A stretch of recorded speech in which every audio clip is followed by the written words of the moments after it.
Hello everyone. Last lecture में हमने Spearman के सम्स स्टार्ट किए थे। अभी उसमें भी दूसरे मेथड के सम्स बाकी है, वो हम नेक्स्ट करेंगे। उससे पहले हम merits and limitations of Spearman's rank correlation method देखेंगे कि स्पीयरमैन की जो मेथड है उसके मेरिट्स और डिमेरिट्स लिमिटेशंस क्या है।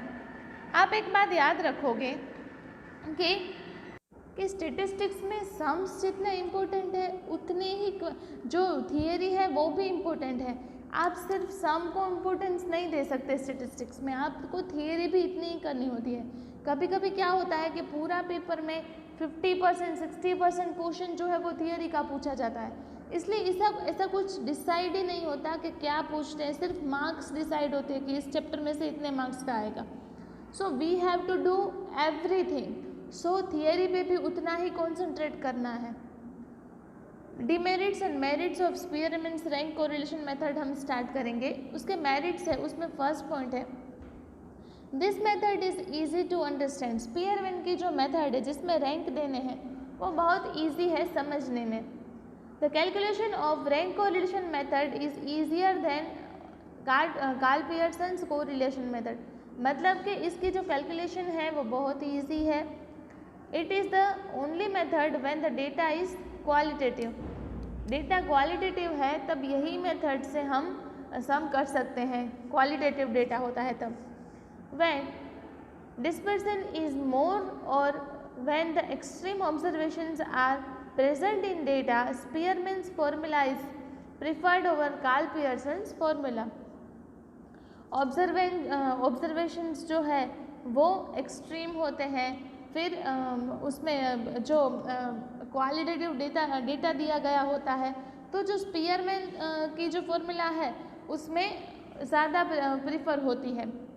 ये चार उसके हमने मेरिट्स देखे। अब उसके हम डिमेरिट्स की जब बात करें तो since the ranks are used instead of actual observation there is always a loss of some information. Rank में हम रैंकिंग जब देते हैं तब हमारे पास सारी इन्फॉर्मेशन हो ऐसा ज़रूरी नहीं होता। So this method does not provide accurate value of correlation coefficient as compare to Karl Pearson method. Karl Pearson की मेथड जो है उसमें एक्यूरेट वैल्यू मिलती है, इसमें एक्यूरेट वैल्यूज़ नहीं मिलती। Unless the ranks are given it is tedious to assign the ranks when the numbers of observation are large।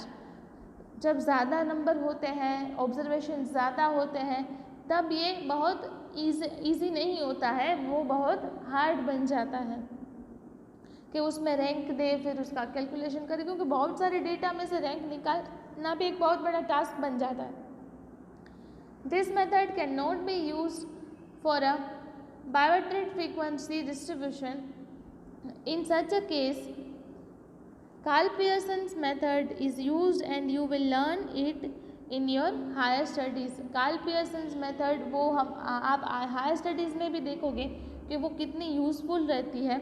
सो आज हमने merits and limitation of Spearman's rank correlation method देखे कि जो स्पीयरमैन की मेथड है वो बहुत इजी है समझने में, फिर वो कार्ल पियर्सन से इजी है, फिर क्वालिटेटिव डेटा में वो बहुत काम आती है।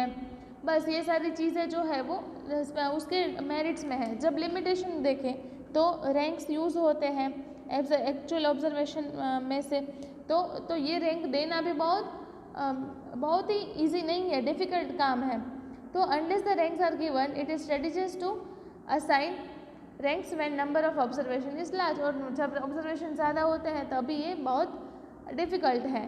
सो ये हमने कंप्लीट किया है। होम असाइनमेंट में आपको एक पीडीएफ आएगी जिसमें आपको थियरी ही लिखनी है, नोटबुक में आपको थियरी भी लिखनी है, पीडीएफ में जो भी क्वेश्चंस हैं वो लिखने हैं, और जो होम असाइनमेंट है वो आपको टाइम टू टाइम सबमिट करवा देना है।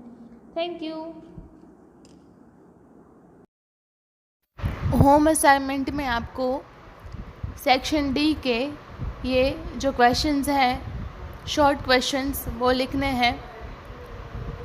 होम असाइनमेंट की पीडीएफ अब नहीं आएगी, आपको होम असाइनमेंट इसी तरह से लिखना है। Thank you.